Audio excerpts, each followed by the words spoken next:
Le reste de l'actualité, on continue à parler football. Un petit mot de National 3 avec le Sablé FC qui jouait son match de championnat à domicile au stade Rémy-Lambert face à Saint-Philibert. Malheureusement, les joueurs de Jérôme Drouin se sont inclinés 3-0. Premier but ici de Johan Hamel dès la 36e minute de jeu. 5 minutes plus tard, Saint-Philibert qui va doubler la mise avec Youssef Amar, Ima Soulet. Et puis derrière, il y aura le but, le troisième pour Saint-Philibert avec Antonin Ferchaud à la 85e minute de jeu. Score final 3-0, 2 défaites en 3 matchs pour Sablé. Toujours 7e de ce championnat de National 3. Il reste 10 matchs aux joueurs de Jérôme Drouin. Mais la montée semble malheureusement s'éloigner de plus en plus pour Sablé. Même si ce n'est pas mathématiquement fait, on leur souhaite évidemment au sabot lire. Du basket avec la Leaders Cup qui se déroulait ce week-end. Battu par Dijon et éliminé de la Coupe de France en milieu de semaine, battu par Monaco également donc samedi en Leaders Cup. Le MSB n'a pas fait de miracle face à cette grosse écurie du championnat de France, leader d'ailleurs du championnat de Betclic Elite. Objectif désormais, c'est ce championnat et une place en play-off à aller chercher. Les 2 prochains matchs seront tout sauf simples avec un déplacement samedi chez le 3e, Bourg-en-Bresse, puis la réception du 4e, ça sera Nanterre. Du volley avec la pré-nationale, direction Coulennes pour ce nouveau match de championnat pour les Coulennaises, pré-nationale féminine donc, et une victoire importante qui assure le maintien aux joueuses de Christophe Luis. Score final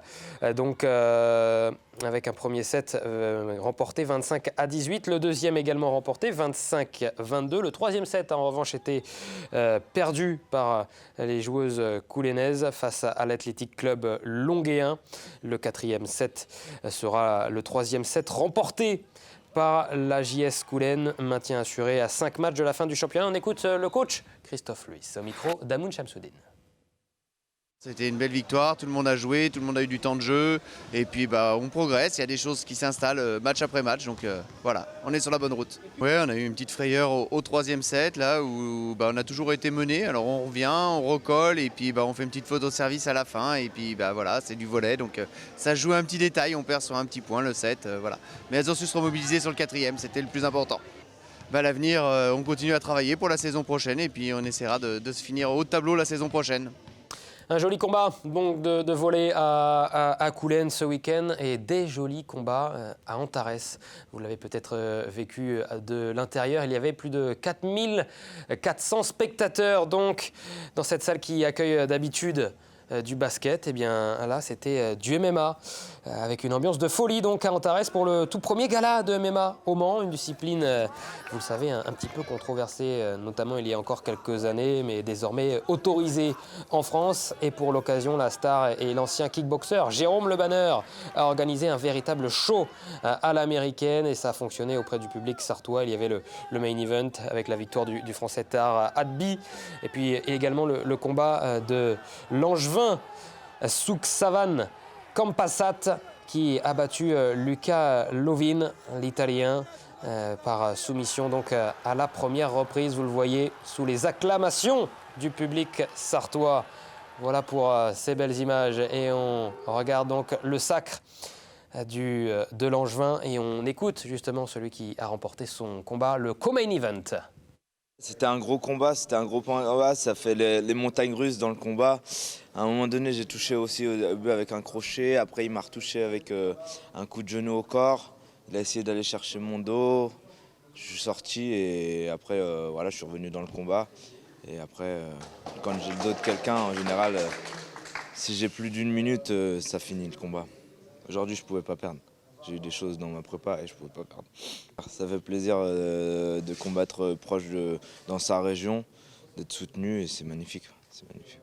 On écoute également l'organisateur, après celui qui a remporté son combat, donc Jérôme Le Banner, l'ancien kickboxer professionnel et donc co-organisateur de cette soirée King of Fighters, avec cette soirée magnifique et qui a fait le plein du côté d'Antares. On écoute donc Jérôme Le Banner au micro, là encore, d'Amoun Chamsoudine. Je pense que c'est la localité, les gens qui forment cette localité qui ont été exceptionnels. Ouais, donc je pense que voilà, merci à vous tous, merci au Mans, merci aux gens qui sont venus nous voir, parce que vous avez été magnifiques. En fait, ce qu'il y a de bien, c'est que Les matchs que l'on propose, c'est pas non plus des super grands noms, mais c'est des super grands combattants. Et ça, c'est très très important. Peu importe le nom, des fois il va y avoir des grands noms qui vont jouer la Banque Suisse, ils vont pas jouer, ils vont jouer pas la dextérité, ils vont jouer le garder la banque au sol, quoi. Donc là, il va se faire sauter la banque. C'est ça qui est bien. Je pense que ça fait des bons challenges. Revenir au Mans un jour, c'est Ah, envisageable. Obligé. Obligé. Ah, Jérôme. Ah, ouais. C'est ça, voilà, c'est déjà fait. On a déjà pris rendez-vous. On a appelé une partie qu'on a déjà pris rendez-vous quand même. C'est beau, non? Non? Ouais, c'est content.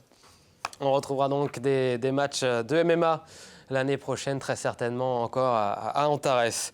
Un mot de marathon. Il y a 14 ans, la Sartoise Christelle Donnet battait son propre record de France du marathon. C'était à Paris, en 2h24 et 22 secondes. C'était encore le temps de référence en France. Eh bien, ce chrono a été battu ce week-end.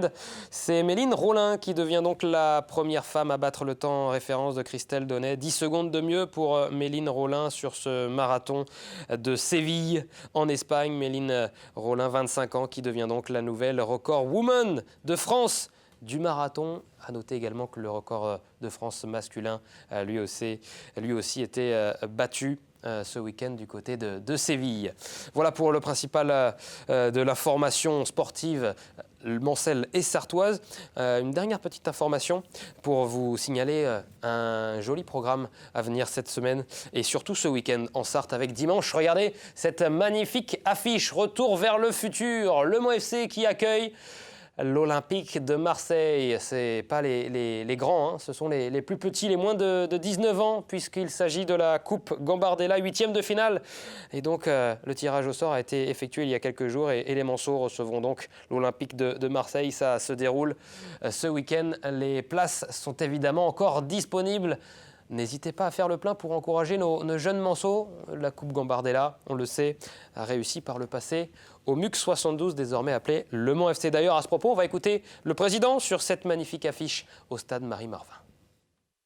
On a gagné cette Gambardella maintenant avec des joueurs qui sont encore au Mans FC, dont notamment Thibaut Ferrand, Damien Bolini ou Mathieu Coutadeur, Yannick Yenga. Donc voilà, ces 4 personnes qui sont toujours au Mans FC. Donc ce sera aussi l'occasion de faire un retour sur cette équipe qui avait gagné la Gambardella. Je crois que c'est le seul titre du Mans FC, emmené par Arnaud Cormier.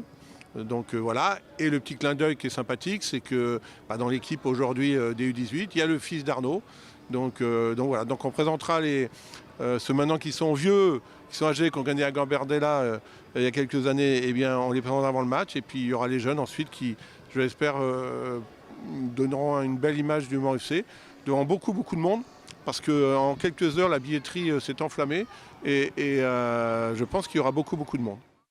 On y sera évidemment avec les équipes d'LMTV Sarthe pour ce 8e de finale de la Coupe Gambardella. Voilà pour l'essentiel de l'information. On se retrouve dans quelques instants pour parler athlétisme avec notre invité Bruno Bourgoin, le président du Stade olympique du Maine. Athlétisme, à tout de suite.